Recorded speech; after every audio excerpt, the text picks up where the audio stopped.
Good morning student. आज हम अपना पाठ 14 जिसका नाम है होली का त्यौहार वो पढ़ेंगे।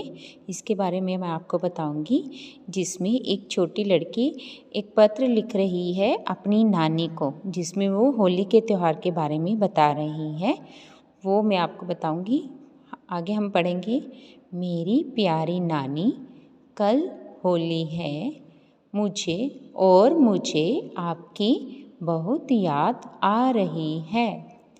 पिछली होली में आप हमारे साथ थी, लेकिन इस बार आप मौसी जी के घर हैं। सच कहूँ नानी, मुझे तो होली खेलना बहुत अच्छा लगता है। होली के दिन सभी लाल, गुलाबी, हरे, पीले अनेक रंगों के गुलाल एक दूसरे को लगाते हैं। देखो बच्चों, इसमें एक बच्ची अपनी नानी को पत्र लिख रही है। उसमें वो होली के त्यौहार के बारे में बता रही है ना। और उसे होली खेलना बहुत अच्छा लगता है, ठीक है। और वो बता रही है कि होली के दिन हम लाल, गुलाबी, हरे, पीले रंगों के गुलाल, मतलब जो रंग होते हैं ना, होली वाले दिन हम एक दूसरे को लगाते हैं, उसको गुलाल भी कहते हैं, ठीक है। आगे देखिए, और प्यार से गले मिलते हैं। होली को रंगों का त्यौहार भी कहते हैं, ये मैंने आपसे ही जाना। होली को रंगों का त्यौहार कहते हैं क्योंकि इसमें रंग बिरंगे रंगों से हम खेलते हैं। नानी माँ, आपने हमें बताया था कि पहले फूलों से रंग बनाए जाते थे। मेरा मन करता है कि मैं भी फूलों से ही रंग बनाऊं। फूलों से बने रंगों से हमें कोई नुकसान भी नहीं होगा।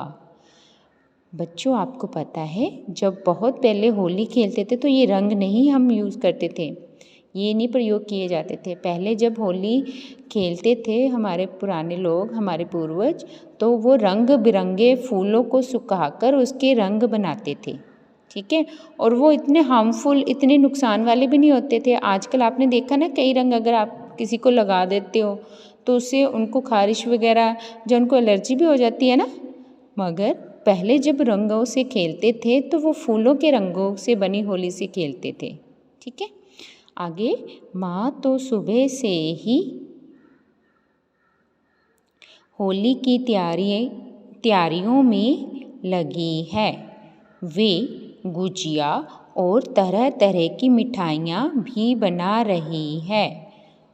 अब मैं भी माँ के सारे कामों में मदद करती हूँ, ठीक है। होली के त्योहारों पे आपको पता ही है, सबके घरों में गुजिया और मिठाइयाँ बनती हैं, ठीक है। और आप भी अपनी मम्मी के हर काम में मदद किया करो। इसके बाद मुझे खूब शाबाशी देती हैं।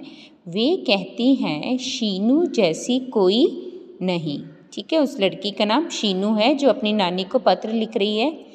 पापा मेरे और चीकू के लिए पिचकारी लाए हैं। चीकू तो अभी से पिचकारी लेकर घूम घूम कर कह रहा है होली है भाई, होली है, बुरा न मानो, होली है। नानी, आपने ही हमें बताया था कि एक दूसरे को रंग लगाना चाहिए, लेकिन यह ध्यान रखना चाहिए कि रंग लगाते समय किसी के आँख, मुँह, कान, नाक आदि में रंग ना चला जाए, क्योंकि आँख, मुँह, कान आदि में रंग चले जाने से बहुत परेशानी हो सकती है। आपकी ये सीख भरी बातें मैं होली खेलते समय ज़रूर याद रखूँगी। देखा बच्चों, शीनू जो है कितनी समझदार लड़की है। वो अपनी नानी की सारी बातें याद रख रही हैं कि हमें होली खेलते समय कुछ बातों का ध्यान रखना चाहिए। हमें फूलों से बने रंगों से होली खेलनी चाहिए। हमें ऐसे होली खेलनी चाहिए कि किसी के आँख, मुँह, नाक में रंग ना चला जाए, ठीक है। आगे देखिए, मेरी दोस्त नीना से मेरी कुट्टी थी, लेकिन होली है इसलिए मैं उससे दोस्ती कर ली। इसलिए मैंने उससे दोस्ती कर ली। क्योंकि पापा कहते हैं प्यार को बढ़ाना ही असली त्योहार मनाना है। नानी, आप हमसे मिलने जल्दी आना, साथ ही अपनी कहानियों का बड़ा सा पिटारा लाना। और हाँ नानी, आप कह रही थी कि आपने मेरे लिए बहुत सुंदर सी फ्रॉक मंगवा कर रखी है, उसे भी साथ लाना ना भूलना। मम्मी पापा भी आपको बहुत याद करते हैं। अच्छा नानी, अब विदा लेती हूँ, मुझे होली की तैयारी जो करनी है। आपकी लाडली शीनू। आगे इसका पाठ का संदेश है, प्यार को बढ़ाना ही असली त्योहार है। मतलब होली के दिन हमें एक दूसरे से नफ़रत को मिटाकर एक दूसरे को गले लगाना चाहिए और प्यार से होली खेलनी चाहिए, कुछ बातों का ध्यान रखना चाहिए और सबके साथ मिलकर रहना चाहिए। ठीक है, इस पाठ से हमें ये सीख मिलती है। ठीक है, प्यार को बढ़ाना ही असली त्योहार है।